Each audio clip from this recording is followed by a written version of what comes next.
Hey guys, Drew here, and today we're starting off with a revival project. So I have a bunch of videos planned out to revive old armies, or well, my older brother's old armies.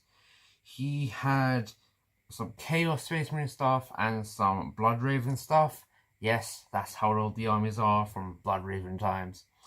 So we have a lot to work with, and today we're starting off with this Chaos Rhino. Now we're missing a hatch here, the weapon, and this little gate piece. Yeah, this is literally fully just come off. So we're going to keep that to the side, just here. Now we have to bring this thing back to life, meaning we have to repair everything that's broken. We have to repaint the whole thing and try and make it look good. Now looking at the sides, it's just gold and blue. The paint job isn't overly amazing.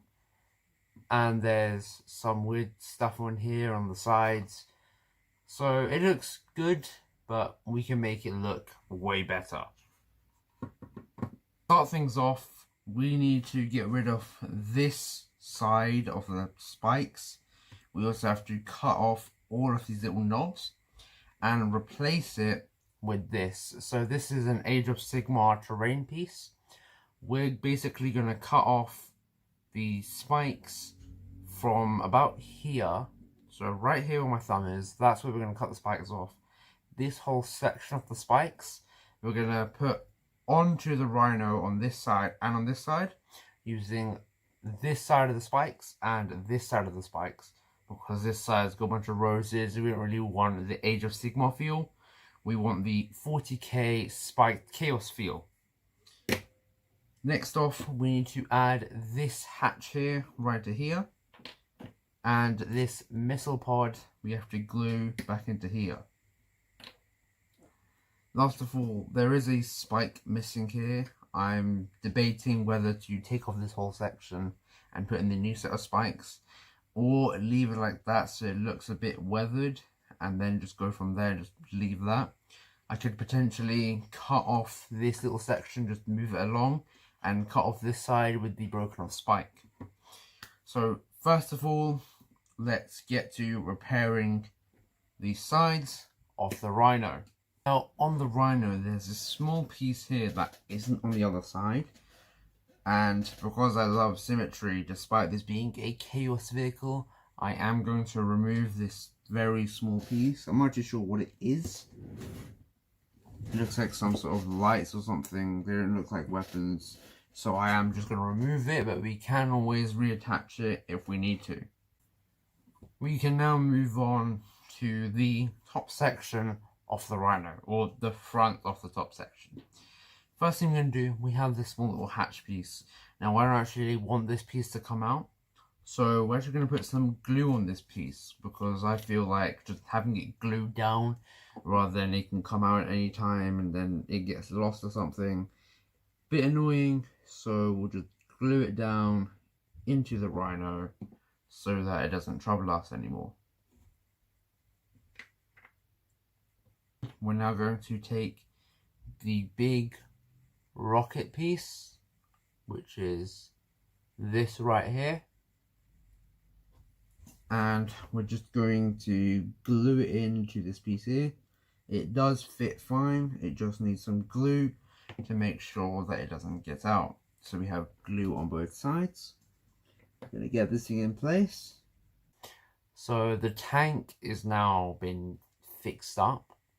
We can now move on to repainting it. Now we're not going to strip it because the paint on it isn't that thick, meaning that we can very easily just paint over it.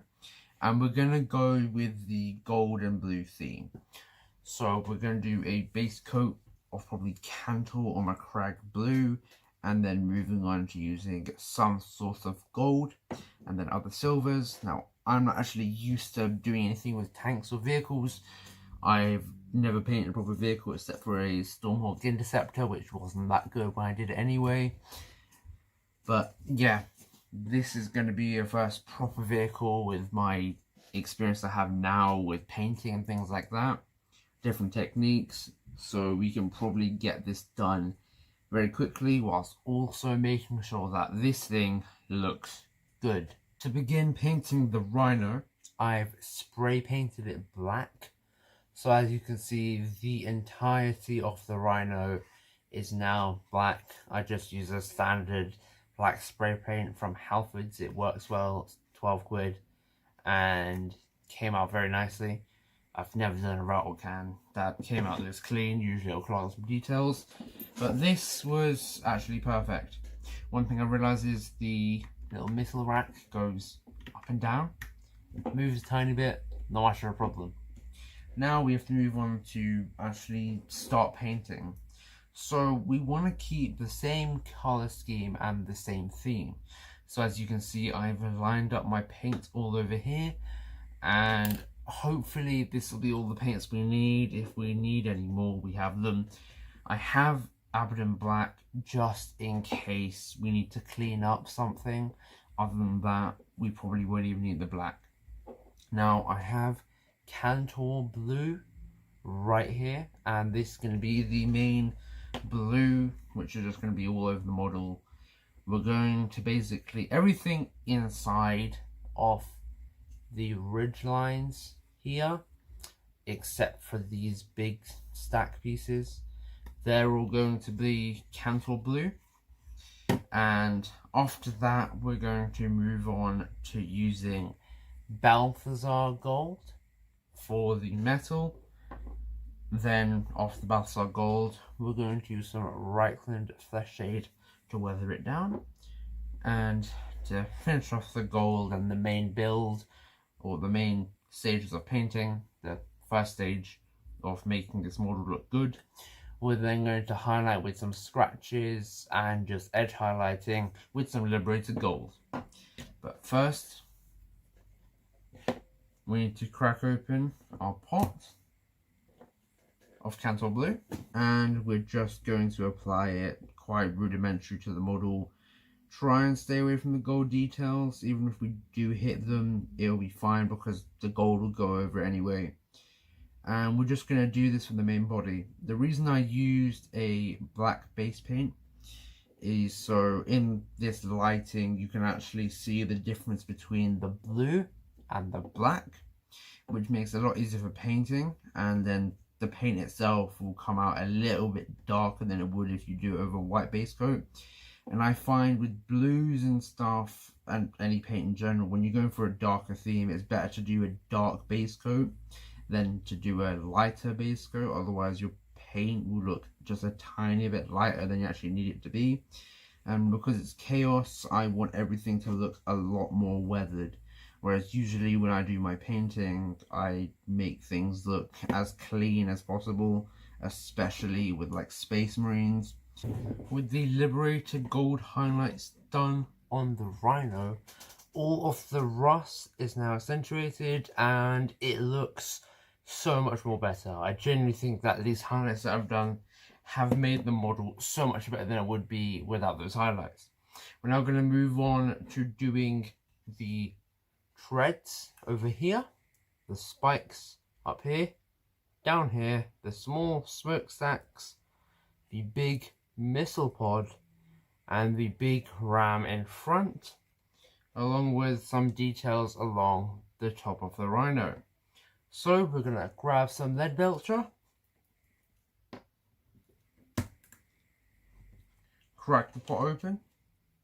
I'm going to use my smaller brush for this, especially for the spikes. Just get it down on the palette, get a little bit of water, and we're just going to apply this quite rudimentary around all the metal details, but we're also going to be as careful as we can closest to all the details that we've just painted, such as the rust and the gold and the blue. Now if we get it on the blue, we can always repaint with Cantor Blue and just be careful. Get it on the gold, you also have to be careful about that in case you get it on both the Balthazar and the Liberator. Then you have two paints to clean up with. So we're going to paint over all of the metal details, and you can then move on to darkening and dirtying up the metal. With the lead belcher now dry, we have a nice metallic colour on the treads, the spikes and the missile launcher. We're now going to take contrast, the silicon grey. Now using this in a thin and a light coat means that we can add some sort of darkness and texture to try and deepen the recesses of the model and make sure all of the metallic silver areas just pop out a bit more and look a little bit more weathered and just damaged from battle and decay in general. So we're just going to apply this on all of the lead belcher metal areas that we've just painted. We're just going to take it straight from the pot, put it on the palette, try and just have some sort of brush control, and then just take it straight to the model. When it dries, it'll go with this nice, dirty and darkened metallic look. With the silicon grey now dried, we have a nice, dirty gunmetal look on all of the lead belcher. We're now going to move on to the other details. So on this tank, this symbol here was originally red. I painted gold just to see what it looked like. Hasn't come out great. So I've got some corn red right here. So we can paint this little symbol here in corn red, as well as the eye of the Zinch symbol on the back. With the red details of the Rhino now completed, we can move on to one of the last steps.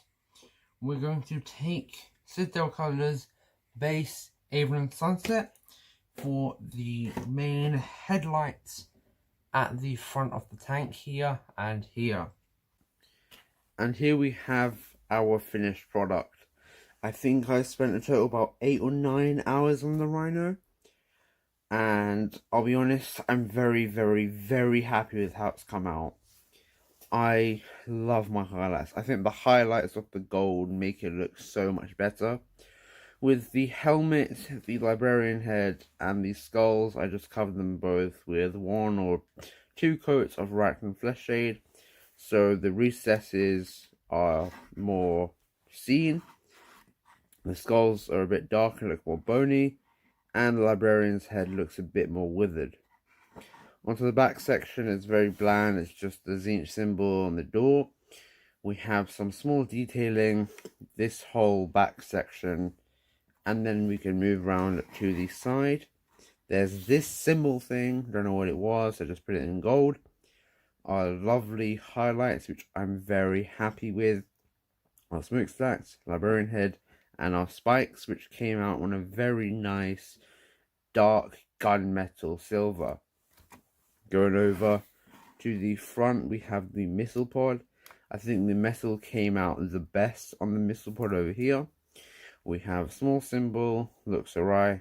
The Imperial Fist Captain's helmet looks very decayed and a lot darker than it should be, and I really like that. The other side, not much to see other than our detailing and our spikes. And yeah, that's the model. I hope you guys enjoyed this video. Every week I'm going to be trying to do some sort of project, whether it's a model restoration, trying out a paint scheme, building up an army, whatever it is. Thank you very much for watching. Make sure to like and subscribe, share this video with family and friends, and I'll see you in the next one. Peace.